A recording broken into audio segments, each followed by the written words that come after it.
Hey there, my name is Przemek and this is the review of Jaufenpass album Cloud's Eye. The album which, as you can see, I have on a cassette. This time without a musical illustration in the background, because I don't remember if the cassette came with the Bandcamp download code. If there was one, I've lost it somewhere. I'm not a very organized man. Anyway, this one man's project comes from Italy, and I think it's his first release. I was curious what the name of the project means, and according to Wikipedia, the Jaufenpass, or in Italian Passo di Monte Giovo, is a high mountain pass in the Alps in the South Tyrol in Italy. I wonder what is so unique about this place that the musician named his project after it. Is it somehow related to the place where he lives or where he grew up? I don't know, but I looked at the photos in the internet, and it actually looks like a very charming place. The album was released in 2 physical versions and in a digital form, of course. We have a professionally pressed CDR, thanks to the Dutch label Shimmering Moods Records. The label, which, by the way, is very close to my heart, because in 2016 they have released my own debut album as Embers Below Zero, The Oblivion Sea. And also we have a self-released cassette.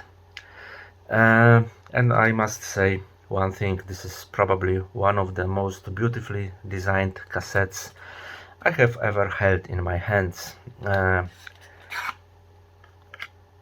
This is the cardboard envelope, the actual cover, and the insert looks like this.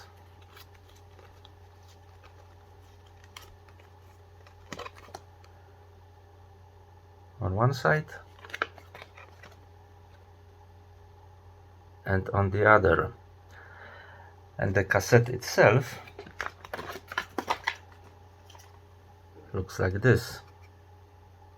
It's like the small work of art.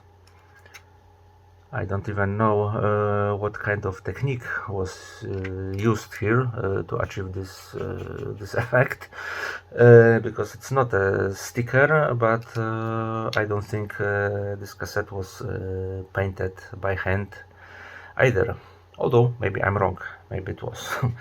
And it's not even the most exclusive version of Cloud's Eye. Because on Jaufenpass Bandcamp you can also get this very special, as they say, uncoated and naturally textured postcards cassette, described as limited Mohawk superfine double-sided matte print, 120 millimeters to 120 millimeters on paper thickness, 600 grams per square meter. So if you still have a working tape deck and collect cassettes, this can be a very attractive item in your collection, especially since musically Jaufenpass also delivers. And especially if you like a pensive form of ambient music, though often broken by glitch or a departure into more experimental areas, but at least in my opinion, hardly inaccessible. 10 tracks, but most of them are short forms, less than 3 minutes. One is even 53 seconds only.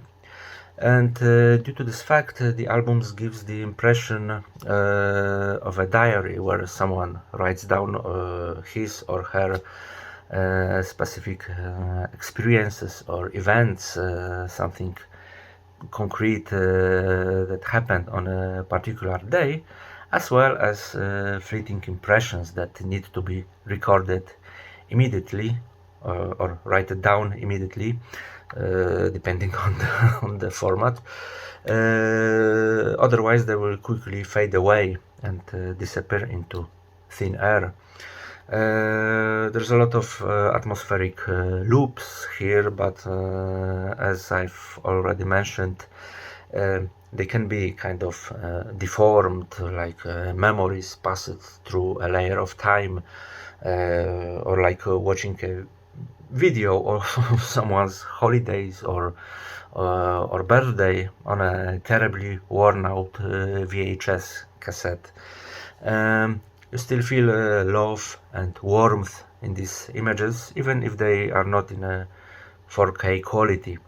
The same goes with Cloud's Eye sounds, the sounds of tender nostalgia on a canvas of subtle electroacoustic noise.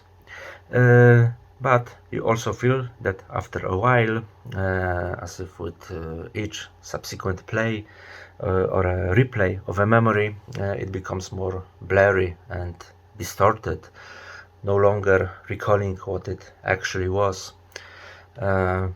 If I were to give you some musical reference points, maybe a little Fanish, maybe a bit of Tim Hacker, maybe some musicians from Home Normal label catalog.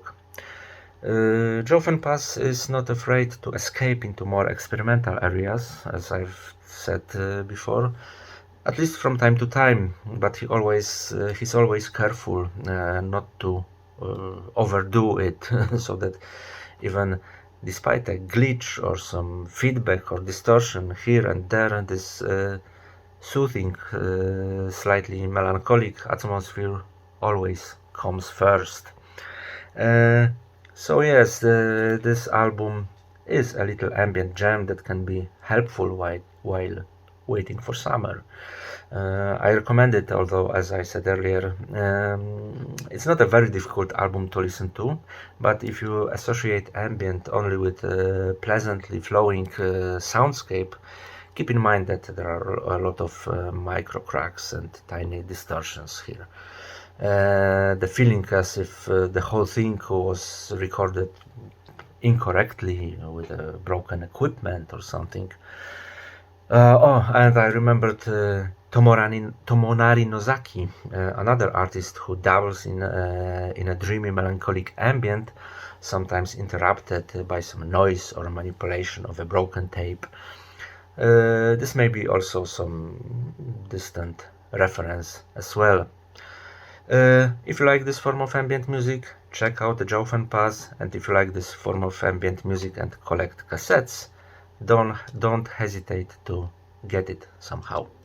I think it won't disappoint you. Okay, thanks for watching and see you soon.